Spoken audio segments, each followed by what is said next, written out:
Hello বন্ধুরা, আজকে আমি বানিয়েছি নিমকি বানাবো। সেই কারণে আমি প্রথমে একটা বাটির মধ্যে ময়দা নিয়ে নিয়েছি। এর মধ্যে নিয়ে নেবো আমি একটু সাদা তেল, পরিমাণ মতো লবণ, একটু খাবার সোডা, কালো জিরে, একটু চিনি দিয়ে দেবো, দিয়ে ভালো করে মেখে নেবো।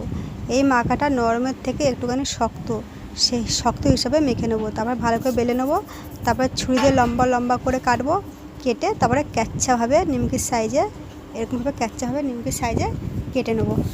তো বন্ধুরা, আমি ভালো করে কেটে নিয়েছি একসাথে। তারপরে একটা চাটুর মধ্যে আমি সাদা তেল দিয়েছি, সাদা তেলটা গরম হয়ে গিয়েছে। এরপরে আমি নিমকি ভাজতে শুরু করে দিয়েছি।